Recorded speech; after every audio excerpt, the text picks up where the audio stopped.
మన తెలుగు సంస్కృతి ఛానల్కి స్వాగతం. ఈరోజు మనం ఈ వీడియోలో 9వ తరగతికి సంబంధించిన తెలుగు వాచకంలోని పర్యాయ పదాల గురించి చెప్పుకుందాం. పర్యాయ పదాలు అంటే నిర్వచనం ఏమిటో ఇప్పుడు చూద్దాం. ఒకే అర్థాన్ని ఇచ్చే వేరువేరు పదాలను పర్యాయ పదాలు లేదా సమానార్థకాలు అని అంటారు. ఈ విషయాన్ని మనం ముందు వీడియోలు అన్నింటిలోనూ కూడా చెప్పుకున్నాం. ఇప్పుడు పర్యాయ పదాలు చూద్దామా. హేతువు, దీనికి పర్యాయ పదాలు కారణం, నిమిత్తం. నిరంతరం, సదా, ఎల్లప్పుడూ. దినము, రోజు, దివసము. తామర, పద్మం, సరోజము, కమలము అని కూడా అనొచ్చు. ప్రజలు, జనులు, జనాభా. ఒక వీడియోలో ప్రజలు అంటే సంతానం, పిల్లలు అని చెప్పుకున్నాం కదా. ఇక్కడ వాక్యాన్ని బట్టి జవాబు మనం ఏమిటనేది ఎన్నుకోవాలన్నమాట. దేవుడు, దైవం, భగవంతుడు. కథ, గాథ, కథ. వేదిక, వేది, అంగణము.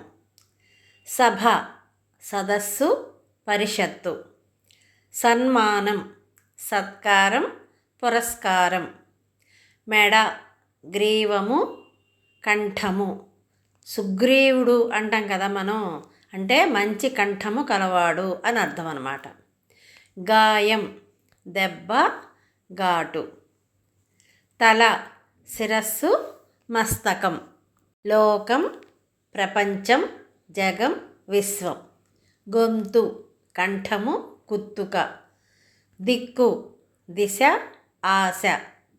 పోరు, యుద్ధం, రణం. పేదలు, బేదలు, బక్కవారు. ఇక్కడ బక్కవారు అంటే సన్నగా ఉన్నవాళ్ళు అని కాదు అర్థం, ఆర్థిక స్థోమత లేనివాళ్ళు అని అర్థం అన్నమాట. పూలు, పుష్పాలు, సుమాలు, విరులు. మెరుపులు, మెరుము, సౌదామిని. సెలయేరు, కొండకాలువ, వాగు. గాలి, వాయువు, గాడ్పు, పవనం, మారుతం అని కూడా అనొచ్చు. ఆనందం, సంతోషం, మోదము. హసనము, నవ్వు, హాసము. మంచు, హిమము, తుహినము, తుషారము. జీవి, దీనికి పర్యాయ పదాలు ప్రాణి, దేహి. అంటే ప్రాణి అంటే ప్రాణము కలవాడు, దేహి అంటే దేహము కలవాడు అని అర్థం అన్నమాట.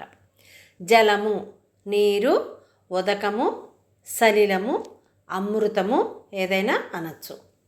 గట్టు, తీరము, దరి.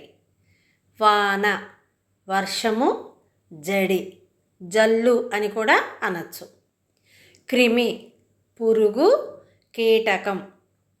యముడు, సమవర్తనుడు, శమనుడు. సమవర్తనుడు అంటే అందరి పట్ల ఒకేలాగా ప్రవర్తించేవాడు అని అర్థం అన్నమాట. విన్నారు కదా. మరిన్ని వీడియోల కోసం చూస్తూనే ఉండండి మన తెలుగు సంస్కృతి ఛానల్. జై హింద్, జై భారత్.